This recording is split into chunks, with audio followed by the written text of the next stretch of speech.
नमः। गुरु ब्रह्मा गुरु विष्णु गुरु साक्षात् परब्रह्म तस्मै गुरुवे नमः।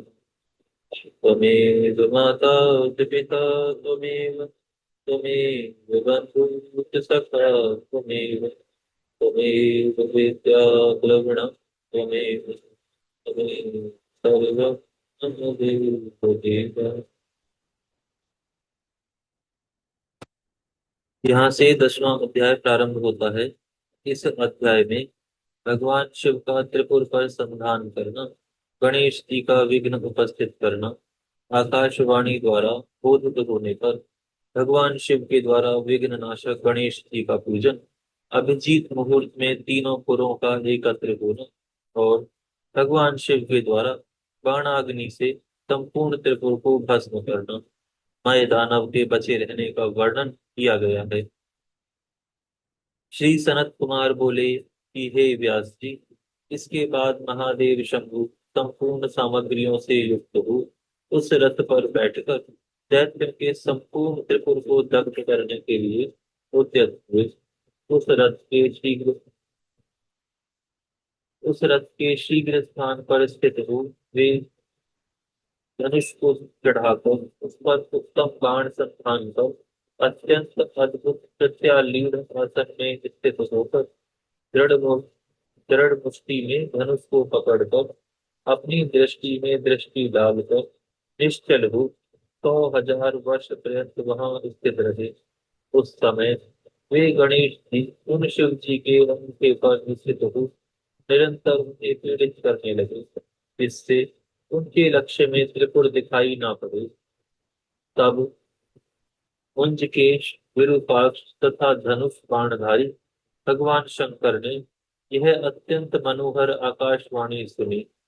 हे जगदीश, हे ईश, हे भगवान, जब तक आप उन गणेश जी का पूजन नहीं करेंगे तब तक आप त्रिपुर का नाश नहीं कर सकेंगे। तदनंतर यह वचन सुनकर अंधक का वध करने वाले सदाशिव ने भद्रकाली को बुलाकर गणेश जी की पूजा की। पूजा से उन गणेश जी के प्रसन्न हो जाने पर भगवान शिव ने आकाश में स्वयं अपने आगे उन महात्मा दैत्य तारक पुत्रों के तीनों पुरों को देखा, जो यथा योग्य एक दूसरे से युक्त थे। इस विषय में कोई ऐसा कहते हैं कि पर ब्रह्म देवेश परमेश्वर तो सबके पूजनीय है, फिर उनके कार्य की सिद्धि दूसरों की प्रसन्नता से हो, यह तो उनके लिए उचित नहीं प्रतीत होता। वे पर ब्रह्म स्वतंत्र, सगुण, निगुण, निर्गुण, परमात्मा तथा माया से रहित एवं सभी से अलक्ष्य हैं। वे परम प्रभु पंचदेवात्मक तथा पंचदेवों के उपास्य हैं। उनका कोई भी उपास्य नहीं है, वे ही सबके उपास्य हैं।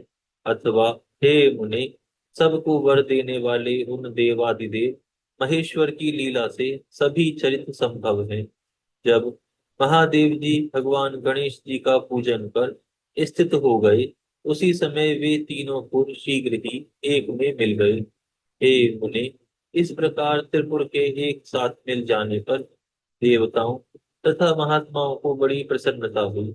तत्पश्चात समस्त देवगण, महर्षि एवं सिद्धगण महादेव जी की स्तुति करते हुए उनकी जय जयकार करने लगे।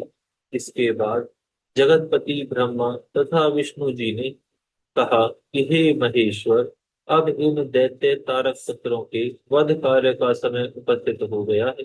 हे विभो, आप देव कार्य संपन्न कीजिए, क्योंकि इनके तीनों पुर एक स्थान में आ गए हैं।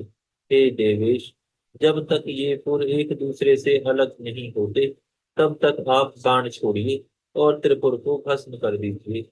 तब भगवान शंकर जी ने धनुष की डोरी चढ़ाकर उस पर बाण रखकर त्रिपुर संहार के लिए अपने पूज्य पाशुपतास्त्र का ध्यान किया। उसके बाद श्रेष्ठ लीला विशारद शिव जी ने किसी कारण से उन पुरों को निरादर की दृष्टि से देखने लगे। आप विरूपाक्ष हैं और इन तीनों पुरों को क्षण मात्र में दग्ध करने में समर्थ हैं, तथा सज्जनों की एकमात्र गति है।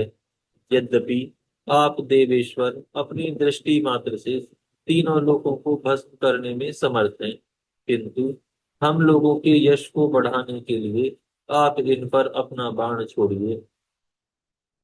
इस प्रकार जब विष्णु जी, ब्रह्मा जी तथा समस्त देवताओं ने महेश्वर की स्तुति की, तब उन्होंने उसी बाण से तीनों पुरों को भस्म करने की इच्छा की।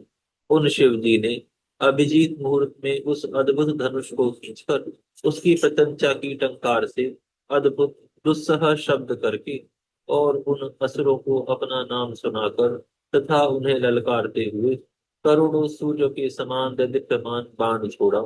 पापनाशक, जाज्वल्यमान, अग्नि फलक से युक्त तथा तीव्रगामी उस विष्णुमय बाण ने त्रिपुर में रहने वाले उन तीनों दैत्यों को दग्ध कर दिया। इस प्रकार भस्म हुए वे तीनों पुर चार समुद्रों की मेखलावली पृथ्वी पर एक साथ ही गिर पड़े और जले हुए वे पुर राख के रूप में हो गए।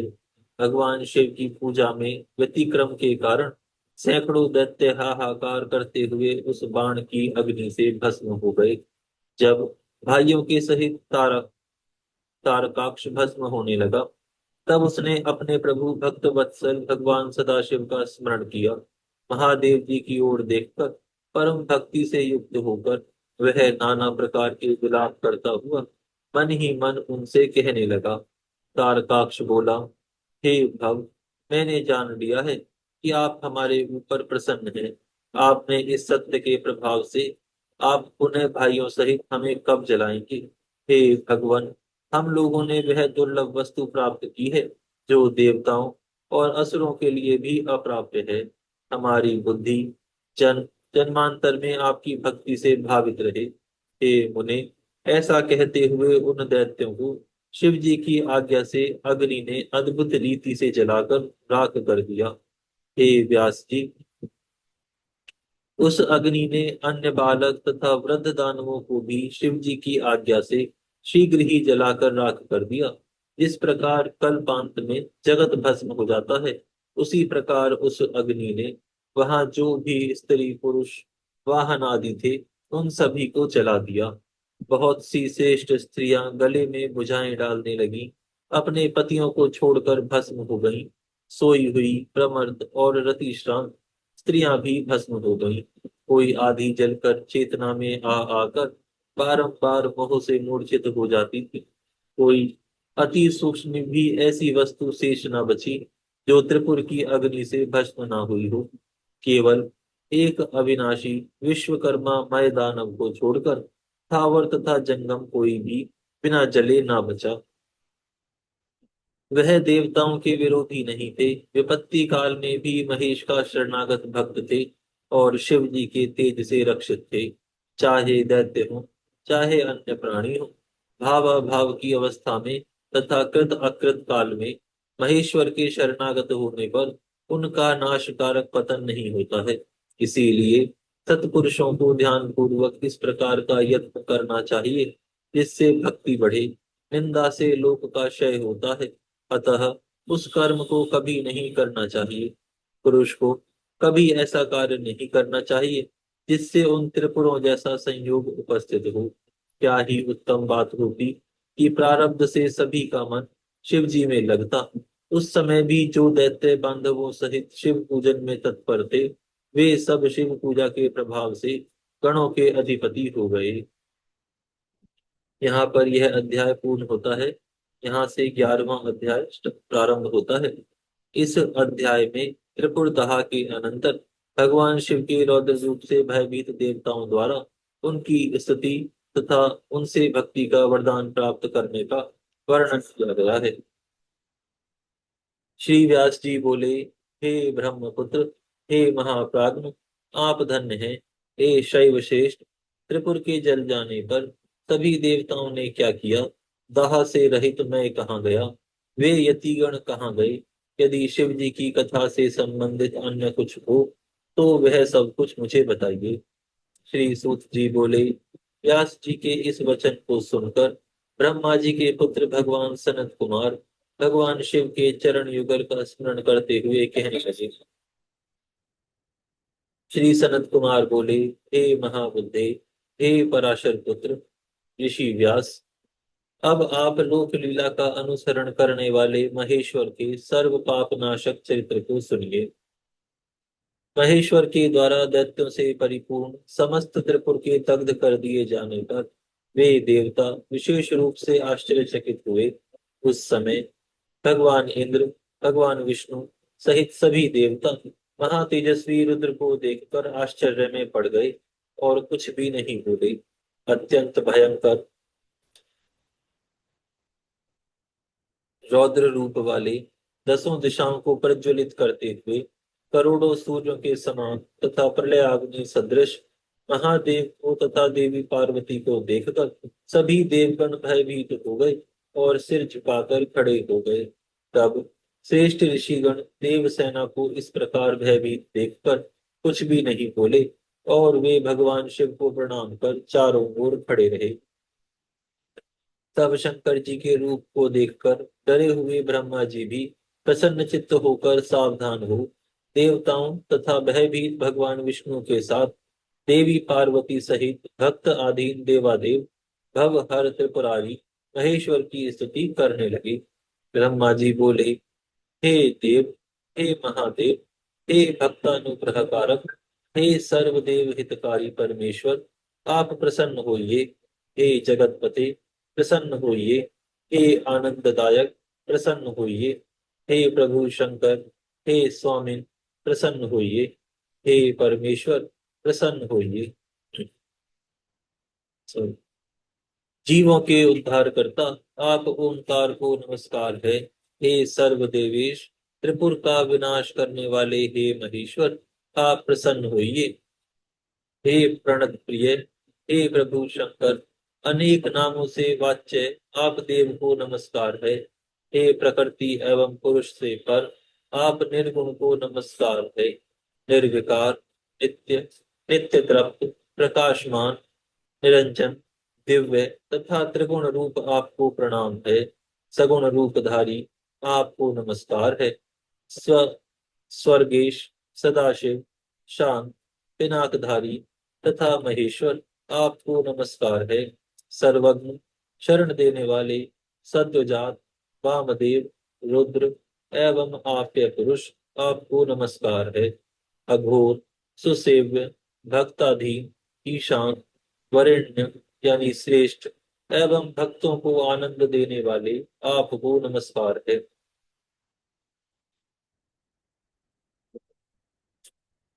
हे महादेव, आपने त्रिपुर को जलाकर सभी देवताओं को कृतार्थ कर दिया। अब आप भयभीत समस्त देवताओं की रक्षा कीजिए, रक्षा कीजिए। इस प्रकार ब्रह्मादि सभी देवता अति प्रसन्न होकर भगवान सदाशिव की स्तुति कर उन्हें पृथक पृथक प्रणाम करने लगे। इसके बाद स्वयं ब्रह्मा जी सिर झुकाकर तथा हाथ जोड़कर त्रिपुरारी महेश्वर देव की स्तुति करने लगी। ब्रह्मा जी बोले, हे भगवान, हे देव देवेश, हे त्रिपुरांतक, हे भगवान शंकर, हे महादेव, मेरी अनपायनी श्रेष्ठ भक्ति आप में सदैव बनी रहे। हे देवेश, हे प्रभु शंकर, मैं सदा आपका सारथी बना रहूं। हे विभो, हे परमेश्वर, आप सदा मेरे अनुकूल रहें।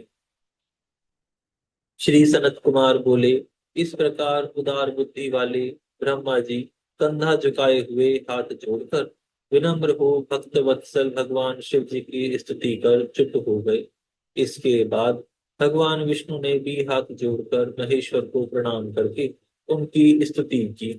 विष्णु जी बोले, हे देवाधीश, हे महेश्वर, हे दीन बंधु, हे कृपाकर, हे परमेश्वर, हे प्रणत प्रिय, आप प्रसन्न होइए और कृपा कीजिए। निर्गुण होते हुए भी, सगुण और प्रकृति रूप होते हुए भी पुरुष रूप आपको नमस्कार है। उसके बाद गुण रूप धारण करने वाले विश्वात्मा आपको नमस्कार है।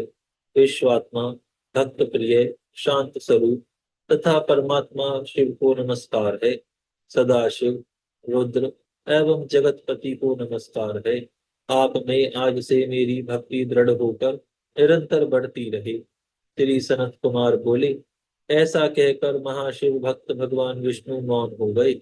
इसके बाद सभी देवता प्रणाम करके उन परमेश्वर से कहने लगे। देवता बोले, हे देवनाथ, हे महादेव, हे करुणाकर, हे शंकर, हे जगतपते, हे परमेश्वर, प्रसन्न होइए, प्रसन्न होइए। आप सर्वकर्ता हैं, आप प्रसन्न होइए। हम लोग प्रसन्नता के साथ आपको नमस्कार करते हैं।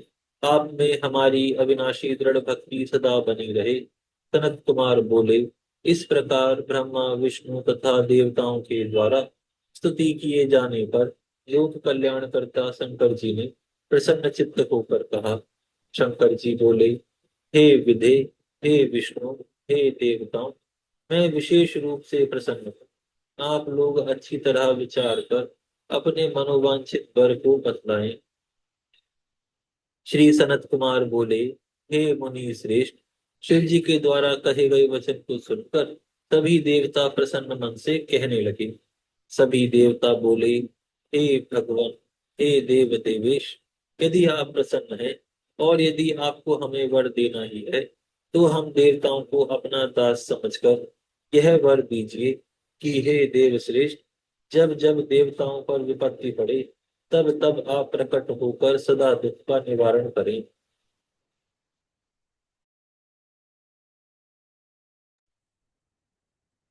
श्री सनत कुमार बोले, जब ब्रह्मा जब ब्रह्मा विष्णु तथा देवताओं ने भगवान शंकर से इस प्रकार कहा, तब उन्होंने प्रसन्न चित्त होकर एक ही बार सभी देवताओं से कहा, ऐसा ही होगा।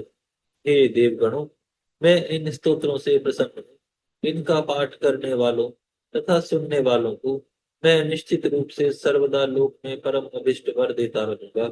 इस प्रकार कहकर देवताओं के दुख का सदा निवारण करने वाले शंकर जी ने प्रसन्न होकर जो भी समस्त देवताओं को प्रिय था वह सब उन्हें प्रदान किया। यहाँ पर यह अध्याय पूर्ण होता है। यहाँ से 12वां अध्याय प्रारंभ होता है। इस अध्याय में त्रिपुर दहा के अनंतर शिव भक्त मय दानव का भगवान शिव की शरण में आना, शिव जी के द्वारा उसे अपनी भक्ति प्रदान कर वितल वितल लोक में निवास करने की आज्ञा देना, एवं कार्य संपन्न कर शिव जी का अपने लोक में जाने का वर्णन किया गया है। श्री सनत कुमार बोले, शिव जी को प्रसन्न देखकर उनकी कृपा के प्रभाव से भस्म होने से बचा हुआ मैं दानव अति प्रसन्न होकर वहां आया। उसने सदाशिव एवं अन्य देवताओं को भी प्रेम पूर्वक हाथ जोड़कर सिर झुकाकर प्रणाम किया और उसके बाद शिव जी को पुनः प्रणाम किया। तदनंतर उठकर शिव जी की ओर देखकर भक्ति से पूर्ण मन वाला वह श्रेष्ठ दानव मैं प्रेम पूर्वक गदगद वाणी से उनकी स्तुति करने लगा।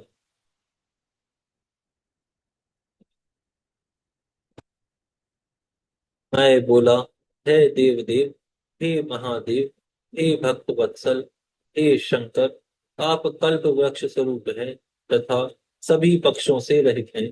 हे प्रकाश रूप, आपको नमस्कार है।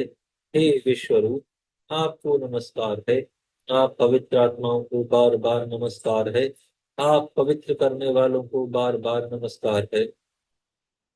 विचित्र रूप वाले, नित्य तथा रूप से अतीत आपको नमस्कार है। दिव्य रूप, दिव्य रूप, दिव्य एवं अत्यंत दिव्य आकृति वाले, आपको नमस्कार है। प्रणत जनों की सभी प्रकार की विपत्तियों को दूर करने वाले तथा सबका कल्याण चाहने वाले, आपको नमस्कार है। त्रिलोकी के कर्ता, भरता, हरता, आपको बार बार नमस्कार है।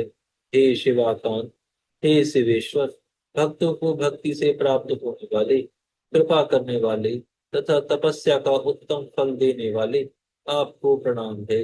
हे स्तुति प्रिय, हे परमेश्वर, हे मैं स्तुति करना नहीं जानता हूँ। हे सर्वेश, आप प्रसन्न हो जाइए और मुझ शरणागत की रक्षा कीजिए। आज हम यहाँ विराम करते हैं, फिर कल से प्रारंभ करेंगे। सर्वे भवन्तु सुखिनः, सर्वे सन्तु निरामया, सर्वे भद्राणि पश्यन्तु मा कश्चित् दुःखात् भवेत्।